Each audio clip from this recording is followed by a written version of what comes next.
Hello hello. जी नमस्कार, स्वागत आप सभी का अध्ययन मंत्र पोर्टल पर।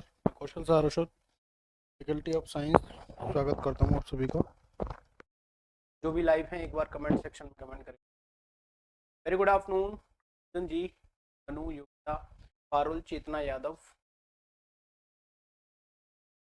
प्रांजना साहू, शकुंतला, दुर्गेश कुमार, रंजना, कोमल, सरिता, रिम्पी गौड़ एंड मानसी। चलिए भाई।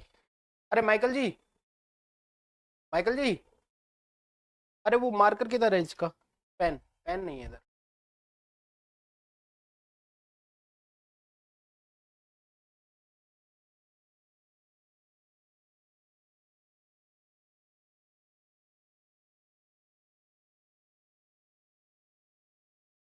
इतना टाइम हो गया नहीं भाई, क्लास जस्ट अभी शुरू, अभी कुछ लिखा भी नहीं है।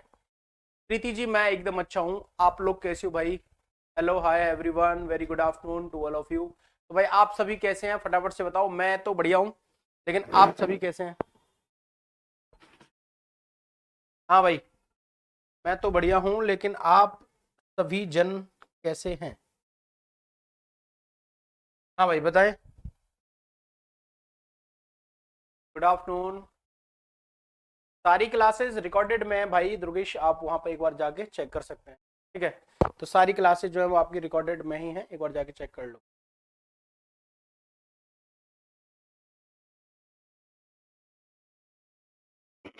चलिएगा, तो आज की जो ये क्लास है, एक्चुअली कभी कभी क्या होता है कि हमने ध्यान नहीं दिया था।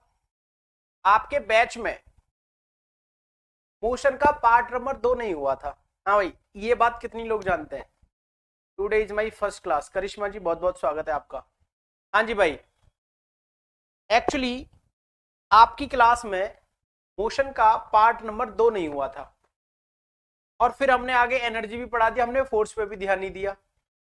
ठीक है, क्योंकि कुछ लोग ऐसे हैं जो 2 बार पढ़ चुके हैं, तो उन्होंने बोला था कि सर जी एनर्जी करवाना है, तो फिर हम एनर्जी करवाने लग गए थे आपको। ठीक है, तो मेरा कहने का मतलब यह है कि आज का जो टॉपिक डला हुआ है, इसका नाम है आपका फोर्स, मोशन एंड फोर्स। तो पहले मैं आपको मोशन के आज टाइप कराऊंगा, फिर उसके बाद में हम फोर्स पढ़ेंगे। ठीक है? हाँ जी भाई,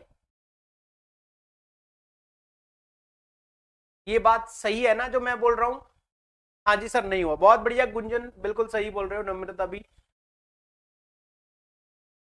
बहुत बढ़िया, थैंक यू। सारे डाउट्स आपके क्लियर हो गए। भावना जी बहुत बहुत वेलकम, फर्स्ट क्लास है आपका। चलिए भाई, अब मैं शुरुआत कर रहा हूं। यस, एक पार्ट नहीं मिला है, तो वो पार्ट हम आज करने वाले हैं। ठीक है भाई, चलिए, तो मेरा सभी को क्या है, वेरी गुड आफ्टरनून। तो अभी हम लोग जो है कमेंट्स की तरफ जो है कम ध्यान देंगे, है ना? अभी हम लोग जो है ध्यान देंगे किधर? अपनी पढ़ाई पर। मेरे प्यारे दोस्तों, बाकी की सारी चीजें आपके एप्लीकेशन में यहाँ पर मेंशन है। आज हम मोशन का पार्ट नंबर 2 यानी कि टाइप ऑफ मोशन पढ़ रहे हैं, लेकिन क्लास का नाम मोशन पार्ट नंबर 2 ना हो करके मोशन एंड फोर्स टॉपिक का नाम डलवा दिया है। ठीक है, चलिए भाई। तो एक्चुअली क्या है कि हमने जब बाद में उस चीज को चेक किया, तो फिर हमने बोला भाई हम इसको करवा देंगे। ठीक है, तो कभी कभी बाई मिस्टेक, गलती से मिस्टेक हो जाता है। ठीक है भाई, चलिए, तो अब हमारा जो टॉपिक है वो है आपका types of motion. Types of motion, गति के प्रकार। टाइप्स ऑफ मोशन, गति के प्रकार। मेरे प्यारे दोस्तों, जब भी बात गति के प्रकार की आती है, तो गति में आपका सबसे पहला पार्ट होता है रेक्टिलिनियर मोशन। रेक्टिलिनियर मोशन, इसको हम बोलते हैं एक तरीके से सीधी रेखा में गति। सीधी रेखा में गति, रेक्टिलिनियर मोशन। दूसरा वाला इसका टाइप होता है आपका प्रोजेक्टाइल मोशन।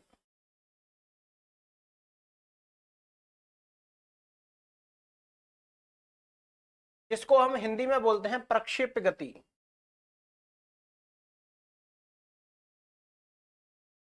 जिसको हम हिंदी में बोलते हैं प्रक्षेप गति। थर्ड टाइप होता है आपका सर्कुलर मोशन।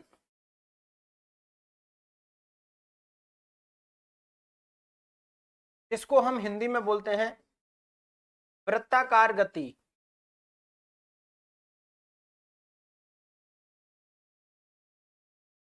इसके बाद में आपकी एक और मोशन होती है जिसको हम बोलते हैं रोटेशनल मोशन।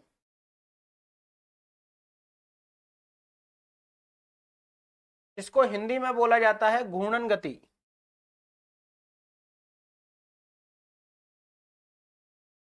और फिर आपका एक लास्ट टाइप होता है यहां पर, इसके बाद में फिर आपका एक और टाइप होता है, उसको हम लोग बोलते हैं ऑसिलेटरी मोशन।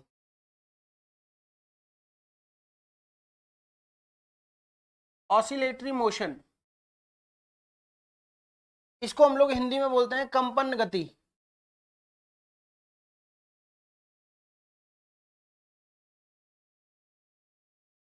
ठीक है भाई, तो ये बेसिकली हमारे 5 प्रकार की यहां पर मोशन है, और इस 5 प्रकार की मोशन के बाद में मैं फिर आपको टॉपिक पढ़ाऊंगा फोर्स वाला।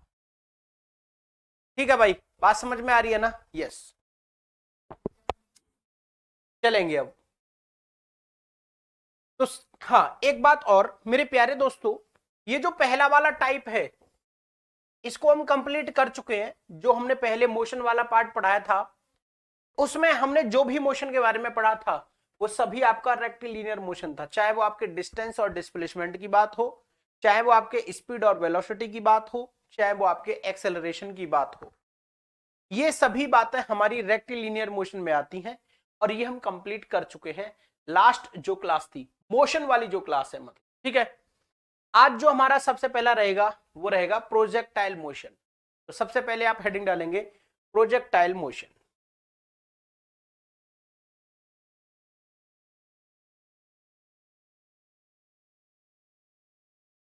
प्रोजेक्टाइल मोशन को बेसिकली हम लोग बोलते हैं प्रक्षेप्य गति। प्रोजेक्टाइल मोशन को बेसिकली हम लोग क्या बोलते हैं? प्रक्षेप्य गति। अब आप मुझे बताएंगे कि प्रक्षेप्य गति क्या होता है। प्रक्षेप्य गति क्या होता है? ठीक है भाई, प्रक्षेप्य गति क्या होता है इसको थोड़ा सा ध्यान से समझने की कोशिश करेंगे। जैसे सपोज दैट आप यहां पर खड़े हुए हैं और आपके हाथ में कोई बॉल लगी हुई है। मेरे प्यारे दोस्तों, आपने इस बॉल को यहां से इस तरीके से ऊपर की तरफ फेंका और ये बॉल ऐसे करके नीचे की तरफ आ गई। तो यहां पर जो इसका पाथ जो बना है, जो इसकी यहां पर गति हुई है, इस गति को हम लोग बोलते हैं प्रक्षेप्य गति। इस गति को हम लोग यहां पर क्या बोलते हैं? प्रक्षेप्य गति। यहां पर सपोज दैट इसने इसको थीटा एंगल से फेंका, इसकी जो स्पीड वेलोसिटी थी वो थी हमारी u, और इस बॉल का जो मास था वो हमारा कितना था? Suppose m। मेरे प्यारे दोस्तों, यहां से यहां तक जो ये दूरी है, इस दूरी को हम लोग बोलते हैं रेंज। हिंदी में बोलते हैं इसको परास। यहां तक ये जो इसका मैक्सिमम पॉइंट है, इस हाइट को बोलते हैं हम मैक्सिमम हाइट। इसको हम लोग क्या बोलते हैं? मैक्सिमम हाइट, महत्तम ऊंचाई। और यहां से यहां तक आने में कितना समय लगा है, इस समय को हम लोग बोलते हैं टाइम ऑफ फ्लाइट। सपोज ये पॉइंट हमारा ए है, ये पॉइंट हमारा बी है, और ये पॉइंट हमारा क्या है? और इस पॉइंट को सपोज मैंने मान लिया यहां पर एम। तो जो हमारा एम बी है ये हमारा क्या होता है? यहां पर मैक्सिमम हाइट होता है। ए टू सी हमारा रेंज होता है, और ए से सी तक आने में जो टाइम लग रहा है मेरे प्यारे दोस्तों, उसको हम टाइम ऑफ फ्लाइट कहते हैं। हिंदी में उसको उड्डयन काल कहते हैं। वेरी गुड आफ्टरनून सुरभि जी। ठीक है, मैं कोशिश करूंगा जैसे आप बोल रहे हैं जी, बिल्कुल मैं ब्लैक पेन यूज कर लूंगा, थैंक यू। अब यहां पर हमें सिर्फ प्रोजेक्टाइल मोशन में आपके सिलेबस में सिर्फ 3 बातें छोटी छोटी पढ़नी है। सबसे पहली बात कि ये जो रेंज है ये हमारी कितनी होगी? तो ये जो रेंज है ये होती है हमारी r is equals to u square sine 2 theta upon g. ये हमारी रेंज होती है। अब आपसे बोला जाए कि ये रेंज मैक्सिमम कब हो सकती है, तो मेरे प्यारे दोस्तों मैक्सिमम रेंज होगी आपकी यू स्क्वायर अपॉन जी। लेकिन मैक्सिमम रेंज के लिए आपका थीटा कितना होना चाहिए? तो आपका थीटा होना चाहिए 45 डिग्री, क्योंकि जब आप थीटा की वैल्यू 45 डिग्री यहां पर रखेंगे तो 45 का मल्टीप्लाई जब 2 में होगा तो हमारा ये कितना हो जाएगा? साइन 90 हो जाएगा। सर मेरा यूजीसी नेट का एग्जाम क्लियर हो गया, अब आगे के लिए थोड़ा गाइड कर दीजिए। अंजू जी बहुत बहुत धन्यवाद एंड कॉन्ग्रेचुलेशंस, आपने यूजीसी नेट क्वालिफाई किया, बहुत बढ़िया, वेरी गुड। सब्जेक्ट क्या था आपका? चलिए भाई, जिनकी पहली क्लास है उनके लिए बहुत बहुत धन्यवाद एंड वेलकम ऑन अध्ययन मंत्र। चलिए भाई, अब जरा ध्यान से देखेंगे, यहां पर जो हमारा एंगल है वो हमारा क्या है? 45 डिग्री, और मैक्सिमम रेंज आपकी कितनी होगी यहां पर? यू स्क्वायर अपॉन जी। तो ये हमारा रेंज हो गया। इसके बाद में फिर आपसे पूछा जाता है कि आपकी हाइट कितनी होगी। अब आपसे जो सवाल पूछा जाएगा वो सिर्फ इतना सा सवाल पूछा जाएगा, आपसे सिर्फ ये जो सवाल है वो सिर्फ ये पूछा जाएगा कि जो मैक्सिमम रेंज है वो कितने डिग्री पर होती है। जैसे नीरज चोपड़ा जी हैं, उन्होंने जब जैवलिन को फेंका तो जैवलिन जो है वो हमारा मैक्सिमम जाता, तो उसके लिए कितने एंगल पर उन्होंने उस जैवलिन को फेंका होगा? तो उस मैक्सिमम रेंज के लिए उन्होंने जैवलिन को कितने पर फेंकना चाहिए? 45 डिग्री के आसपास, क्योंकि 45 डिग्री पर ही हमारी कोई भी ऑब्जेक्ट ज्यादा दूरी पर जा सकती है। बहुत बढ़िया। ज्योग्राफी में देखो आपके ही बैच की पढ़ने वाली अंजू जिमान ने यूजीसी नेट क्वालिफाई करा है ज्योग्राफी सब्जेक्ट से, उनके लिए बहुत बहुत बधाइयां, ढेर सारी बधाइयां। चलिए भाई, यहां पर जी मैं सारी चीजें बता रहा हूं। अब यहां पर ये यू क्या है?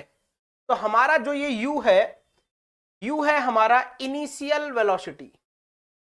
इनिशियल वेलोसिटी यानी कि प्रारंभिक वेग, हिंदी में इसको हम लोग बोलते हैं प्रारंभिक वेग।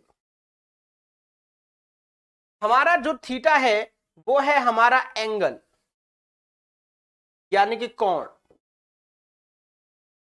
यहां पर जो जी है वो है हमारा ग्रेविटी यानी कि गुरुत्व। ठीक है भाई, जी क्या हमारा? गुरुत्व यानी कि ग्रेविटी। मेरी बात समझ में आ रही है? चलिएगा, इसके बाद में आती है बात मैक्सिमम हाइट कितनी होगी। देखें, अगर हमसे मैक्सिमम हाइट के बारे में पूछा जाता है यानी कि महत्तम ऊंचाई के बारे में पूछा जाता है, तो मेरे प्यारे दोस्तों महत्तम ऊंचाई का फॉर्मूला होगा h is equals to u square sine square theta upon 2g। u क्या होता है हमारा? u होता है हमारा इनिशियल वेलोसिटी।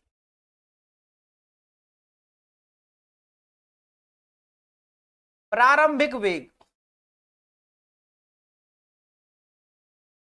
हमारा g क्या होता है? ग्रेविटी, गुरुत्व, और थीटा हमारा क्या होता है? एंगल। ठीक है, अगर आपसे पूछा जाए कि मैक्सिमम हाइट कितनी हो सकती है, तो मैक्सिमम हाइट के लिए हम लोग क्या करेंगे? यू स्क्वायर अपॉन 2g हो जाए।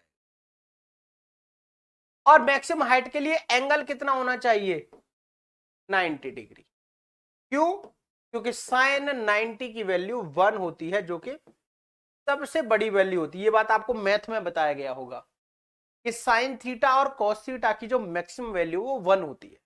ठीक है भाई, चलिएगा।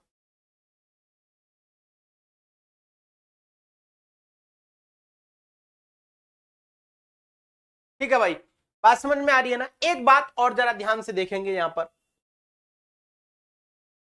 कि आपने भी एक क्वेश्चन किया है यहां पर सरिता जी ने कि सर इंपॉर्टेंट क्वेश्चन की पीडीएफ मिलेगी क्या? देखो, जब मैं आपको फिजिक्स कंप्लीट करवा दूंगा और जब मैं आपको केमिस्ट्री कंप्लीट करवा दूंगा तो मैं आपकी ये कंबाइंड सीरीज यहीं पर मैं एप्लीकेशन में आपको प्रैक्टिस करवाता हूं, और ऐसा सभी बैचेस में मैं करवाता हूं। अगर कोई भी स्टूडेंट ऐसे हैं जिन्होंने AWES का बैच लिया हो जो कंप्लीट हो चुका है, जिसका एग्जाम भी हो चुका है 19 फरवरी को। तो हमने यही तरीका वहां पर अपनाया था कि पहले हम लोग वहां पर क्या कर रहे थे, फिजिक्स पढ़ी, फिर हमने केमिस्ट्री, और फिर हमने फिजिक्स और केमिस्ट्री के सारे क्वेश्चंस को क्या किया था, प्रैक्टिस करवाया था। वही तरीका हम आपके साथ में भी अपनाएंगे। और अगर आप साथ साथ प्रैक्टिस करना चाहते हैं, हर रोज प्रैक्टिस करना चाहते हैं, तो मैं अध्ययन मंत्र के यूट्यूब पर शाम को 6 बजे साइंस की क्लास लेकर के आता हूं, जिसमें सामान्यतः फिजिक्स और केमिस्ट्री के अच्छे सवाल होते हैं। तो आप प्रैक्टिस के लिए शाम को 6 बजे अध्ययन मंत्र के यूट्यूब चैनल पर विजिट कर सकते हैं। ठीक है, चलो इसके बाद में आती है कि टाइम कितना लगेगा। Time of flight, time of flight जिसको हम हिंदी में बोलते हैं उड्डयन काल, जिसको हम हिंदी में बोलते हैं उड्डयन काल। तो यहां पर जो उड्डयन काल है, टाइम ऑफ फ्लाइट का जो फॉर्मूला है वो हमारा होता है T is equal to 2u sin theta upon g. और अगर आपसे पूछा जाता है कि मैक्सिमम टाइम कितना होगा, तो मैक्सिमम टाइम आपका कितना लगेगा, 2u अपॉन जी। और इसके लिए भी आपका थीटा कितना होना चाहिए, 90 डिग्री। तो ये आपके कुछ छोटे छोटे सवाल और फॉर्मूला है। अगर इनसे कोई भी किसी भी तरह का छोटा सा सवाल अगर आपसे पूछा जाता है प्रक्षेप्य गति से संबंधित, तो आप आराम से कर सकते हो। ठीक है भाई, चलिएगा। अब बात यहां से एक और पूछी जाती है कि ये जो हमारा प्रोजेक्टाइल है, इस पथ का नाम क्या है, इस पथ को आप क्या नाम देंगे। तो प्यारे दोस्तों, इस पथ का नाम होता है, इस पाथ का नाम होता है parabolic path. Parabolic path, Hindi में इसको बोला जाता है परवलयाकार। जैसे आपसे क्वेश्चन पूछा जाएगा कि अगर आप किसी भी बॉडी को आसमान की तरफ किसी एक एंगल पर फेंकते हो तो वह किस तरह का पथ बनाएगा, या उसका रास्ता, उसका पाथ कैसा होगा। तो उसका पथ या जो रास्ता है वह आपका परवलयाकार होगा, पैराबोला के फॉर्म में होगा। ठीक है भाई, चलिएगा। तो ये एक इंपॉर्टेंट क्वेश्चन है यहां पर आपके लिए, और बाकी ये चीजें थी। इसके आगे की बात हम नेक्स्ट टॉपिक में करेंगे। नेक्स्ट टॉपिक है हमारा सर्कुलर मोशन, मतलब टाइप। तो अभी हमने दो कर लिए, एक रेक्टिलिनियर और एक प्रोजेक्टाइल। अब हेडिंग डालेंगे आप सर्कुलर मोशन। सर्कुलर मोशन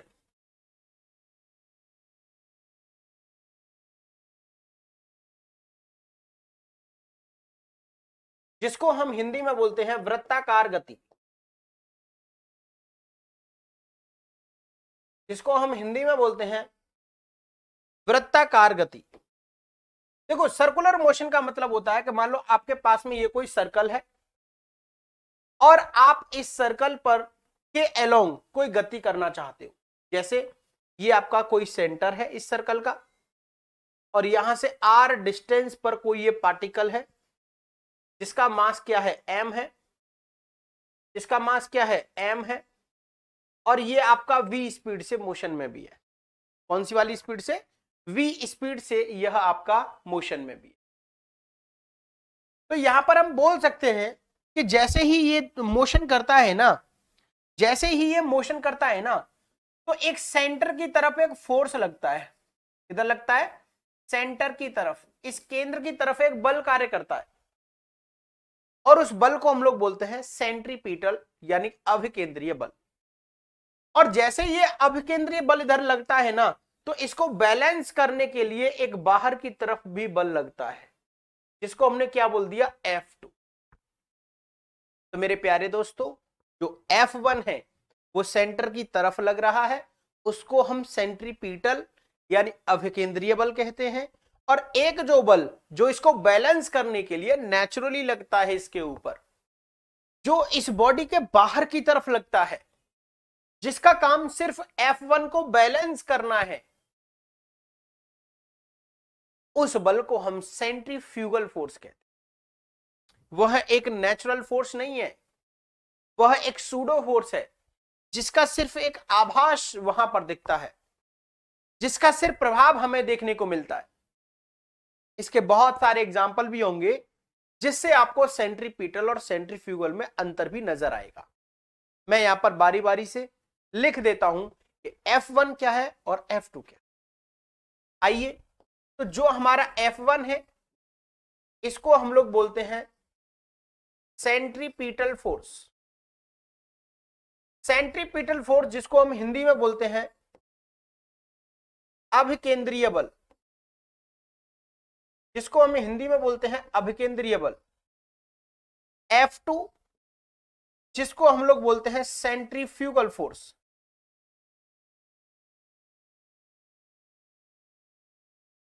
और जिसको हिंदी में हम लोग बोलते हैं अपकेंद्रीय बल। अगर मैं इन दोनों में एक अंतर यहां पर देखूं तो सबसे बड़ा अंतर इन दोनों में यह है कि जो हमारा सेंट्रीपिटल फोर्स है यह हमारा रियल फोर्स होता है, यह हमारा वास्तविक बल होता है, और जो ये हमारा सेंट्रीफ्यूगल फोर्स है ये हमारा वर्चुअल फोर्स होता है।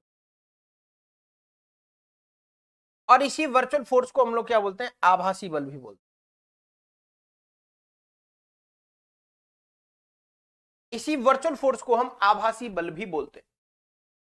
तो मेरे प्यारे दोस्तों, ये जो गति है इस गति को हम बोलेंगे सर्कुलर गति, और ये जो बल है वो मैंने दोनों आपको यहां पर बता दिए। अगर F2 मतलब मैंने लिख दिया सेंट्रीफ्यूगल, F1 और F2 एक रिप्रेजेंटेशन है जिससे सिर्फ मैंने आपको बताया है कि ये दोनों क्या है। आओ एक बात और जाने, अगर मैं डायरेक्शन के हिसाब से यहां पर देखता हूं तो मेरा F1 लग रहा है अंदर की तरफ और F2 लग रहा है बाहर की तरफ। इन दोनों के मैग्नीट्यूड आपस में बराबर है, लेकिन जो हमारा डायरेक्शन है वो इन दोनों का अपोजिट है। तो मैं यहां पर लिख सकता हूं कि जो F1 है वह आपका F2 के बराबर होगा, लेकिन इन दोनों की डायरेक्शन विपरीत है, इसलिए माइनस का मैं साइन लगाता हूं। तो जो F1 है वो F2 के बराबर होगा, लेकिन विद माइनस के साइन, क्योंकि दोनों की डायरेक्शन अपोजिट है। मेरी बात समझ में आ रही है? चलो एक और बात, अगर आपसे इसका फॉर्मूला पूछा जाता है तो आप इसका फॉर्मूला भी लिख सकते हैं, F1 is equal to F2, this is equal to mv square upon r।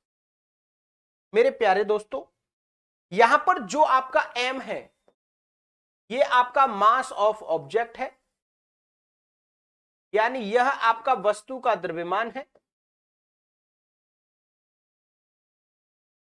यह वस्तु का द्रव्यमान है।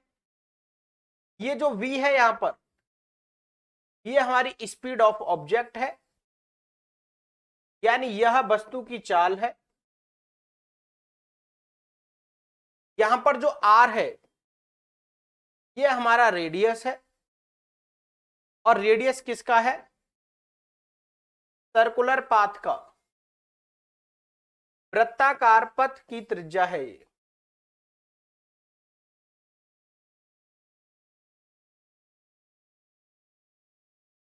ये तीनों चीजें हैं।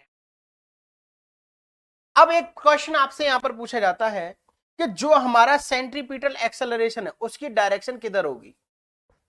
तो जो सेंट्रीपिटल एक्सेलरेशन है, जो सेंट्रीपिटल एक्सेलरेशन है,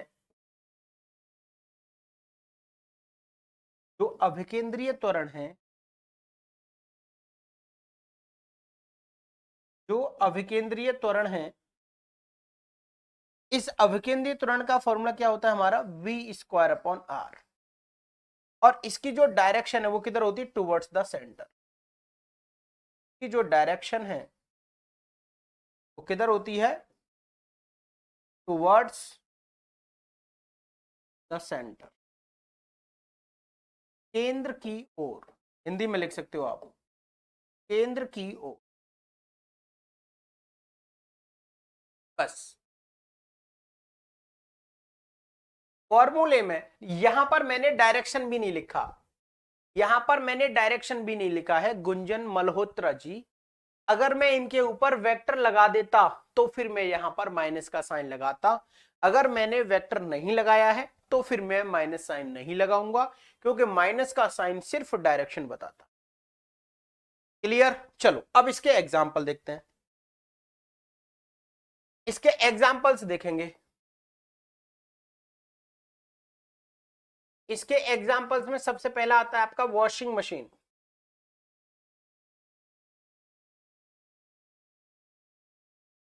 वॉशिंग मशीन, कपड़े वॉश करने वाली मशीन। यस। दूसरा एग्जाम्पल है आपका क्रीम सेपरेटर।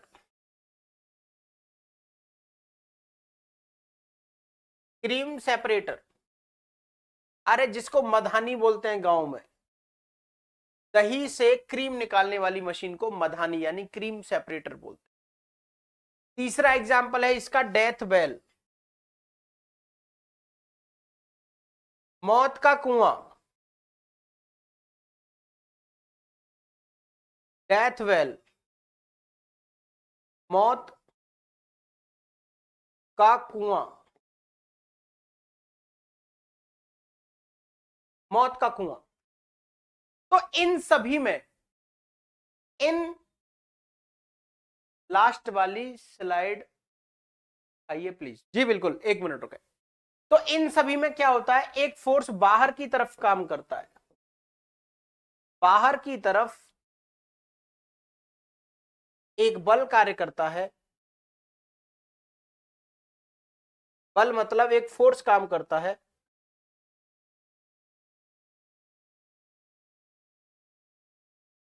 और वही जो फोर्स है वो हमारा कौन सा होता है, सेंट्रीफ्यूगल फोर्स।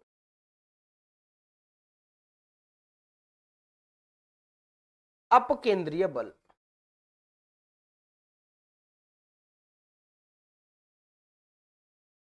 ठीक है भाई। यस सर जी, ये तो फोर्स में भी हुआ। हाँ जी, फोर्स में हुआ था, बट मैं फिर भी यहां पर करवा दिया जी, बिल्कुल ये फोर्स वाले में भी हुआ था, लेकिन ये सर्कुलर मोशन का हिस्सा है ना, तो मैंने फिर से करवा दिया, कोई बात नहीं, 2 बार हो गया ना, कम नहीं होना चाहिए, भले ज्यादा हो जाए। ठीक है भाई।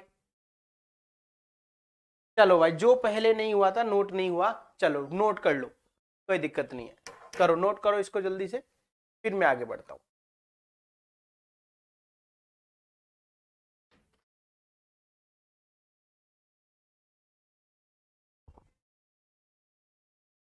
इसके बाद में हमारी मोशन है रोटेशनल मोशन। इसके बाद में मोशन है रोटेशनल। रोटेशनल का मतलब होता है किसी एक एक्सिस के अबाउट रोटेट करना, किसी एक एक्सिस पर रोटेट करना, घूमना, घूर्णन करना, उसके परितः घूमना, हिंदी में बात करें। हाँ, डेथवेल क्या होता है, जैसे मौत के, आप एग्जीबिशन में गए होंगे, नुमाइश वगैरह में, तो वहां पर आपने डेथ वेल में, मौत के कुएं में एक बाइक और एक कार को चलते हुए देखा होगा। जैसे ही वो बाइक या कार चलती है तो उसके सेंटर की तरफ एक फोर्स लगता है जिसको हम सेंट्रीपिटल फोर्स कहते हैं। लेकिन उसी फोर्स को बैलेंस करने के लिए एक फोर्स बाहर की तरफ भी कार्य करता है उसी समय, जिसकी वजह से वो बस, कार या फिर आपकी बाइक उसके अंदर नहीं गिरती है।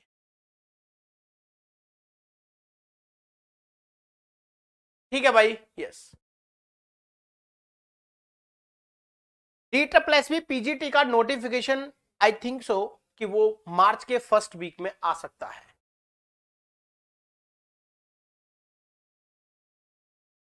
जी, सेंट्रीपिटल एक्सेलरेशन वाली स्लाइड ही है ये, है ना, ये वही है, देखो ये लिखा हुआ है, सेंट्रीपिटल एक्सेलरेशन वाली स्लाइड ही है ये।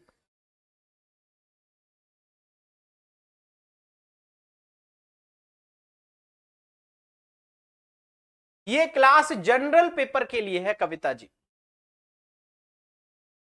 यस। चलिए भाई, अब मैं आगे बढ़ जाता हूं, आप लोग समझदारी की बातें कर रहे हैं। आप हेडिंग डालेंगे रोटेशनल मोशन।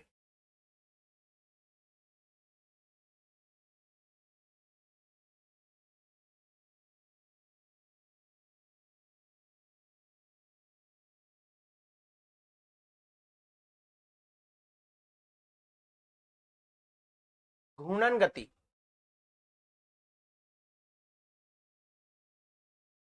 ठीक है, देखें, घूर्णन गति का मतलब होता है इसमें कोई भी पार्टिकल या फिर कोई भी सिस्टम अपने एक्सिस के अबाउट रोटेट करता है।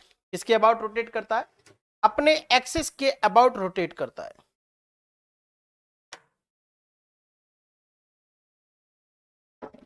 ठीक है, तो लिखेंगे motion about its own axis.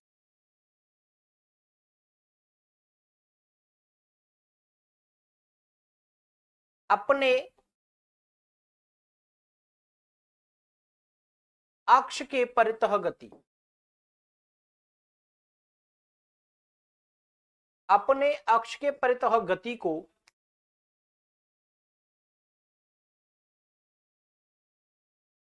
घूर्णन गति कहते हैं। जैसे इसके एग्जाम्पल्स देखेंगे। इसका एग्जाम्पल क्या है आपका, जैसे साइकिल का पहिया,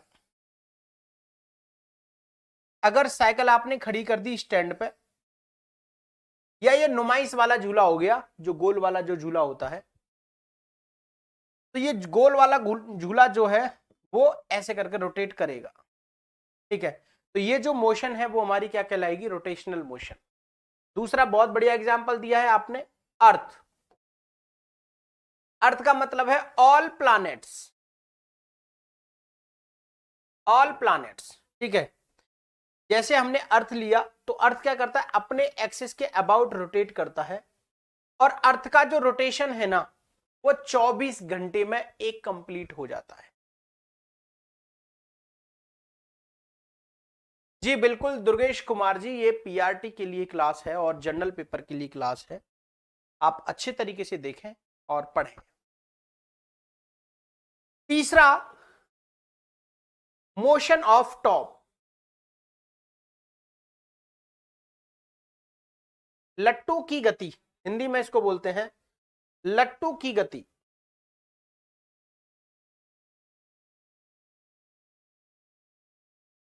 लट्टू की गति, ये कोई लट्टू है,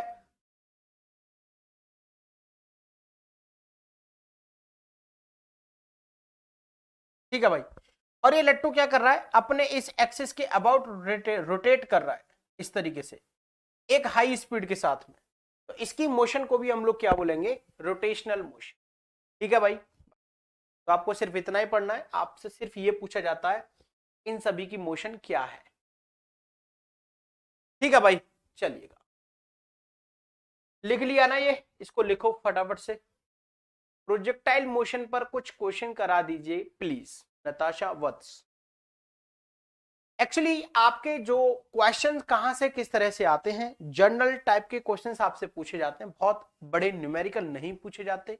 अगर कोई छोटा सा न्यूमेरिकल भी आता है तो वो सिर्फ आपसे प्रोजेक्टाइल मोशन में एंगल पूछता है कि अगर आप मैक्सिमम रेंज, हाइट या टाइम कवर करना चाहते हैं तो उस कंडीशन में आपका जो एंगल है मैक्सिमम वह कितना हो सकता है। जो बातें मैंने साथ साथ लिखवा दी है। ठीक है भाई, चलिए इसके बाद में आप लिखेंगे ऑसिलेटरी मोशन।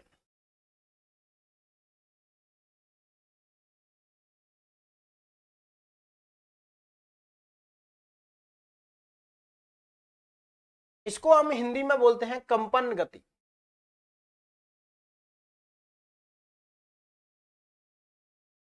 इसको हम हिंदी में बोलते हैं कंपन गति। ध्यान से देखेंगे, W का मतलब था इसकी वेलोसिटी, एंगुलर वेलोसिटी। ये W नहीं, ये ओमेगा है। ये W नहीं है, ये W नहीं है, ये ओमेगा है, ओमेगा। और ये हमारा एंगुलर स्पीड होता है।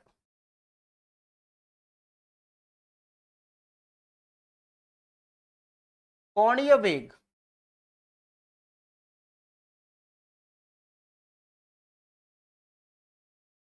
ठीक है भाई, चलो ऑसिलेटरी मोशन कौन सी होती है?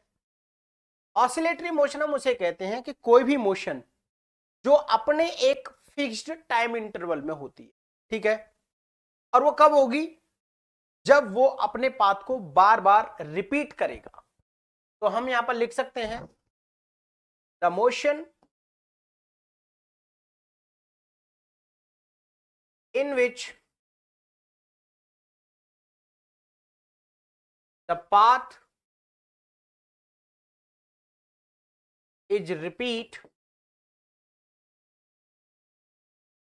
again and again in a fixed time interval.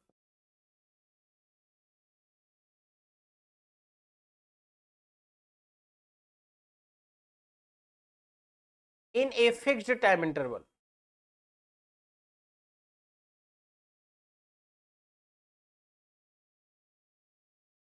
बार बार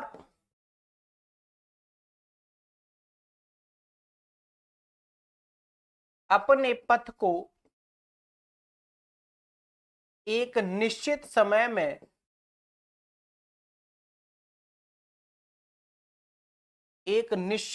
में दोहराने की प्रक्रिया को, दोहराने की गति को कंपन गति कहते हैं।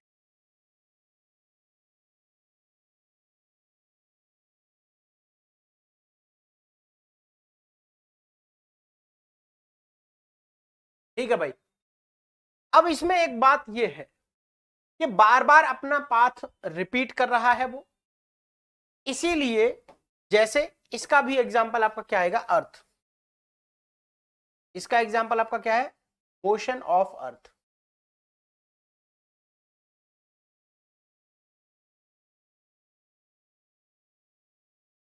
पृथ्वी की गति। अब जरा ध्यान से देखेंगे, जैसे ये है सन, ये क्या है, सन है, और अर्थ इसके चारों तरफ इस तरीके से रिवॉल्व कर रहा है। तो अर्थ अपने एक्सिस पर रोटेट करते हुए आगे बढ़ रहा है और एक पूरा चक्कर लगा रहा है और बार बार रिपीट कर रहा है। इस पूरे एक चक्कर को हम एक साल भी कहते हैं। मेरी बात समझ में आ रही है ना? तो मेरा कहने का मतलब यह है कि ये जो अर्थ है ना, ये इसको बार बार क्या करवा रही है, यहां पर रोटेट कर रही है और अपने पाथ को बार बार क्या कर रही है, रिपीट कर रही है। तो इसकी मोशन हमारी कैसी होगी, ऑसिलेट। अच्छा, एक फिक्स्ड टाइम है, एक निश्चित टाइम है, इसीलिए इस गति को हम पीरियोडिक मोशन भी कहते हैं। इस गति को हम क्या बोलते हैं, इसका दूसरा नाम क्या होता है, पीरियोडिक मोशन, आवर्ती गति। आवर्ती गति मतलब एक निश्चित टाइम में, एक फिक्स्ड टाइम में एक गति का बार बार होना, आपका ऑसिलेटरी या फिर पीरियोडिक मोशन। एक और बात, फिर यहां पर आपसे एक क्वेश्चन और बोला जाता है कि देखो ये तो आपका इस तरीके से पाथ है, फिर आपके इस ऑसिलेटरी मोशन का एक अलग टाइप भी होता है जिसको हम बोलते हैं सिंपल हार्मोनिक मोशन। क्या बोलते हैं भाई, सिंपल हार्मोनिक मोशन।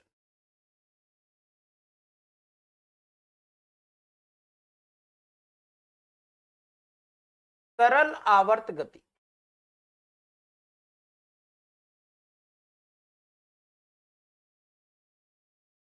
और ये जो सरल आवर्त गति है ना, ये क्या होती है, ये भी आपकी एक निश्चित टाइम में होती है। सुरभि मैं जस्ट अभी बता रहा हूं, कई लोग पेंडुलम का एग्जांपल दे रहे हैं, लेकिन पहले समझो।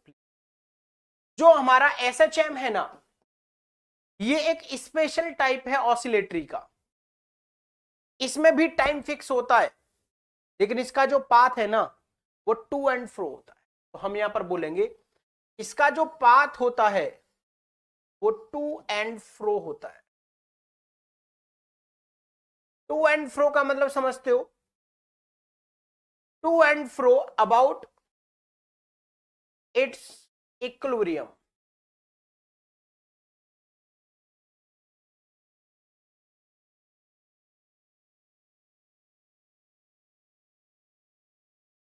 अपनी साम्य स्थिति के इधर उधर गति।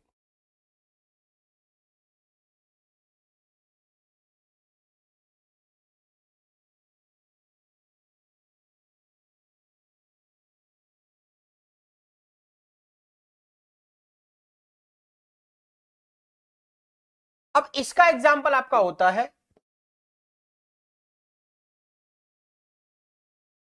स्विंग, यानी कि झूला, पेंडुलम यानी कि लोलक, नंबर 3 स्प्रिंग।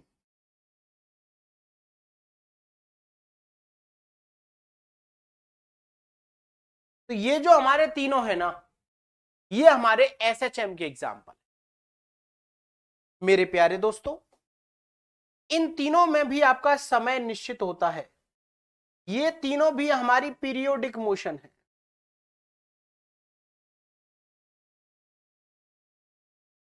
ये तीनों भी हमारी कैसी हैं? पीरियोडिक मोशन, आवर्ती गति है। लेकिन ये कैसे होती हैं? टू एंड फ्रो, यानी अपनी साम्य स्थिति के इधर उधर, इस तरीके से। ये भी अपने पाथ को बार बार फॉलो रिपीट कर रही हैं, लेकिन इसका पाथ इस तरीके से चल रहा है, इस तरीके से चल रहा है। लेकिन जो हमारा अर्थ है, उनका पाथ कैसे चल रहा है? एकदम ऐसे करके। तो वहां पर भी हमारा क्या है? एक फिक्स्ड टाइम है, लेकिन वो अपने पाथ को जो रिपीट कर रहा है ना, वो कोई सा भी पाथ हो सकता है। लेकिन इसका जो पाथ है वो सिर्फ क्या होगा? To and fro. अब आपकी बात क्लियर हो गई, ठीक है।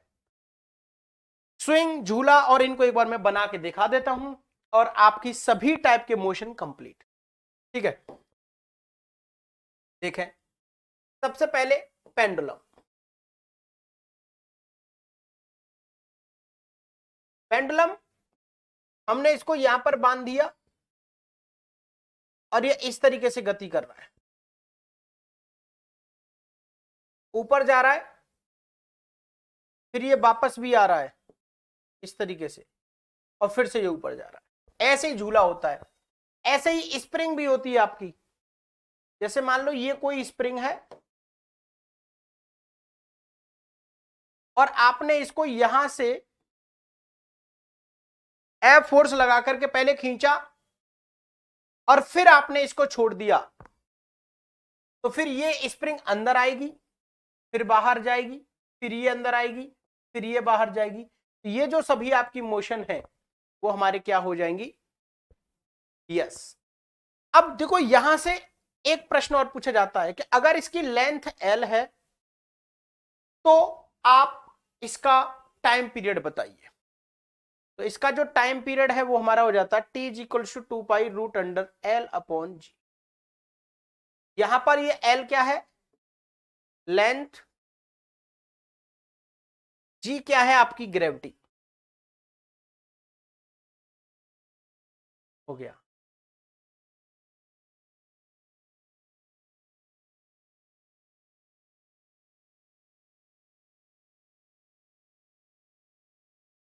Sir simple harmonic motion period, देखो सरिता जी, सभी periodic motion simple harmonic motion नहीं होती, लेकिन सभी एसएचएम पीरियोडिक मोशन होती हैं।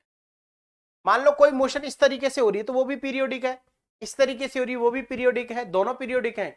लेकिन ये वाली एसएचएम है, ये वाली एसएचएम नहीं है। एसएचएम का मतलब है सिर्फ इस तरीके से मोशन करना। तो पीरियोडिक तो ये भी है कि उनका फिक्स्ड टाइम है, और पीरियोडिक आपकी ये भी है। तो पीरियोडिक तो सभी होती हैं, लेकिन एसएचएम सिर्फ वो होगी जो इस तरीके से मोशन करेगी, टू एंड फ्रो करेगी। आज के लिए इतना ही। आपके सभी मोशन के टाइप जो थे वो आज खत्म हो चुके हैं। नेक्स्ट जो क्लास है उसमें मैं आपको आगे वाला टॉपिक पढ़ाऊंगा। पहले देखूंगा कि पीछे क्या रह गया, क्या छूट गया है। जो छूट गया है वो करा देंगे, बाकी हम आगे बढ़ेंगे। किसी को कोई तकलीफ है, कोई प्रॉब्लम, कोई परेशानी, कोई क्वेश्चन, तो आप 1 मिनट में मेंशन कर सेक्शन में, बाकी मिलेंगे हम। ठीक है भाई, चलिए आज के लिए इतना ही। Thank you so much, take care, thank you everyone.